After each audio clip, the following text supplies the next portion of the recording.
Hello and welcome back to the second David 67 Celtic News YouTube channel video of the day. At the moment there is a little scouting analysis reel for a player supposedly linked to Celtic called Charles Bickel.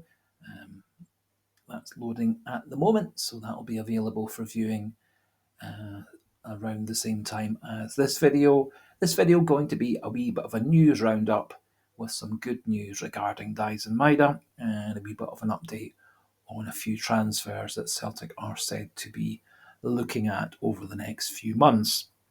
Before we get going with the video, please do, if you're new to the channel and you enjoy this video and the general videos on the channel, please do click the subscribe button, get the numbers pushing up towards 500, which lets me become a level 2 YouTube channel, which would be a nice achievement in year one. If you do like the video, please do click the like button. That gets more people able to see these videos, and as usual, please do pop your pleasant, polite, informative, constructive comments in the comment section if you want to have a wee bit of a chat and share your views regarding the great club of Celtic. So, as I said, Brendan Rodgers yesterday was giving an update on Daizen Maeda's fitness. It would appear that he is already back to running at the moment in training. He hasn't actually had any ball work just yet, but that is planned for later this week or early next week.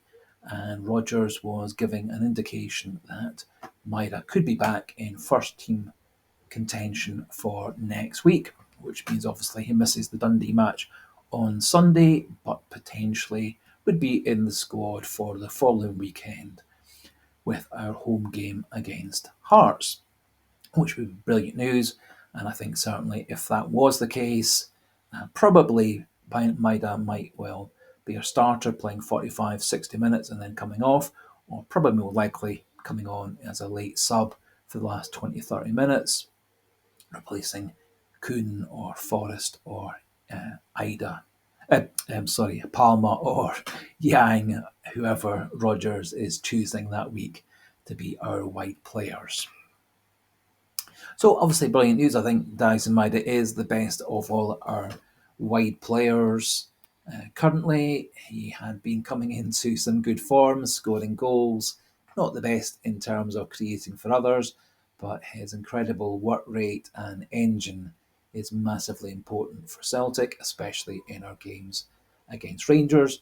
And certainly, it does look like all things going to plan, he would be available for the vital game at Celtic Park against Rangers that might well go a long way to decide the title, and then obviously the cup final at the end of the month. So fingers crossed that Maeda's progress over this week and into next week goes as well as expected, and then we can see him in the squad playing some game time against Hearts in preparation for tormenting James Tavernier again out wide. Some also news regarding the cup final. The FA in Scotland have confirmed that the cup final in Scotland will be at 3 o'clock as was first indicated, even though the English FA have moved their cup final from 5, 6 o'clock in the evening to 3 o'clock in the afternoon. We are keeping our cup final as arranged at 3 o'clock, which was the traditional time for many years for the cup final. And when I was young, used to watch the Scottish Cup final, and then you would see the highlights of the English Cup final following straight after that. And I think to showcase Scottish football, we do need to have it at 3 o'clock in the afternoon and have all eyes in Scotland and around the world focused on it, no matter which games are competing with it. Wee bit of contract news. Greg Taylor was talking about the fact that his contract with Celtic is up in June 2025. He was indicating that there's not been any talks regarding extending the contract. I think he is keen to prolong his career at Celtic. I think he also would be perfectly happy being the backup left back or the player off the bench. if Celtic were to sign a better left back for next season, which I think is quite an important move for Celtic. Probably, I think one of the most important moves would be signing a very good left back, as it has been a weakness this season.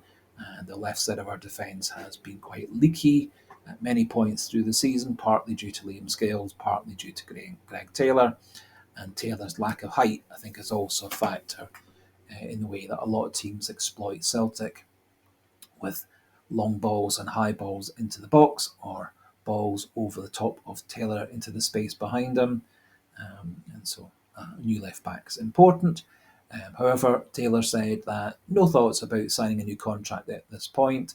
He's fully focused on the next 6 matches, winning all those games and getting the double of the title and the cup for this season, which all is admirable. And I dare say during the summer, he'll be off playing for Scotland and Germany, and then can come back to pre-season training, and he and his agent and the club can get down to negotiating extending his deal for another 3 years or so. A couple of other wee bits of transfer news and rumours. The name of Edward Spertsyan has re-emerged in terms of being linked to Celtic.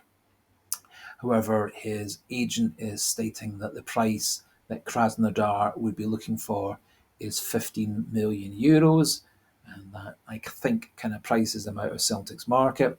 Also, there are a lot of difficulties potentially in signing a player from Russia coming to Scotland or even to the UK because of government sanctions between the UK, Scottish government, and over Russia. Either way, I think Spertsyan at 15 million euros is outside of Celtic's price market, and there does appear to be interest from Italy and Holland in particular in signing him for next season. And the final player that Celtic are said to be having a good look at is Anthony Patterson, who's a 23-year-old goalkeeper for Sunderland, won England under 21 cap. He, in essence, has had 2 full seasons with Sunderland in the English Championship and has played well for them over those 2 seasons. He had a wee bit of experience also with Notts County and has also had a number of reserve team games as well, but is relatively inexperienced for a young goalkeeper. This season for Sunderland, 45 games, 54 goals conceded, 13 clean sheets. And Sunderland have had a relatively poor season back in the English Championship. And so for me, if we're paying £20 million, which is the fee that Sunderland have slapped on Anthony Patterson, I think we're looking for a much more experienced, much better goalkeeper for our £20 million.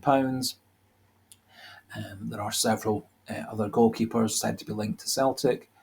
Urjan Çakır, the Turkish international goalkeeper, Zetterer, Vassen, and several others. If we think that Kelleher of Liverpool, a much more experienced player who's had top level experience internationally and in Europe, he's been quoted as 20 to 25 million by Liverpool, and so I think 20 million for Anthony Patterson based on a couple of seasons in English Championship is a grossly inflated price, and I cannot see Celtic playing that for a player of that level, that experience, etc., in a million years. But as I've said before, this is just opinions, and I'm perfectly happy to be proven wrong, and I'm perfectly happy for Anthony Patterson to be our goalkeeper for the next 15 years and perform at the top level.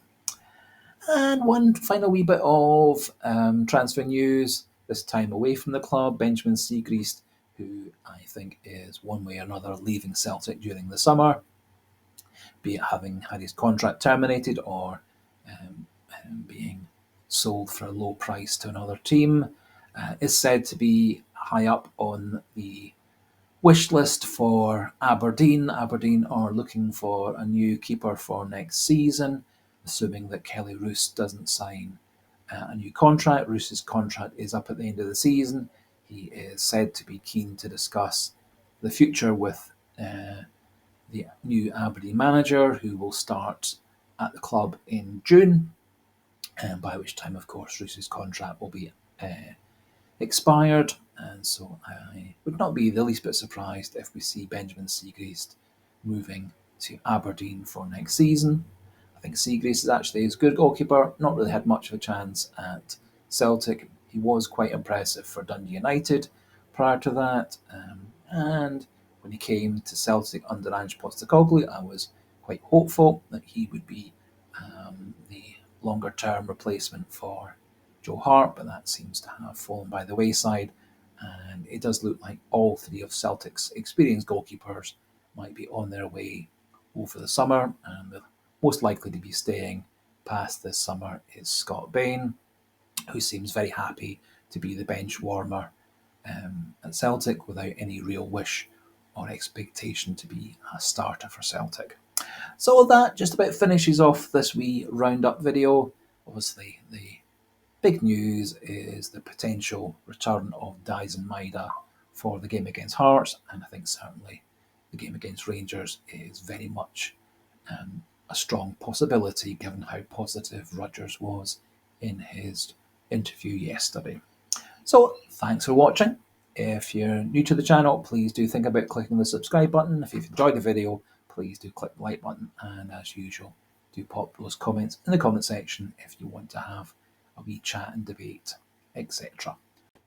And just one wee last thing to mention, there is a poll on the channel over who you would go for to be the partner for Cameron Carter-Vickers in central defence on Sunday, and a poll also to see who you feel would be best at left-sided forward position for the Dundee match, and those polls will stay open till around about this time tomorrow, just prior to when I'm going to be doing the Celtic Dundee preview video for the game on Sunday.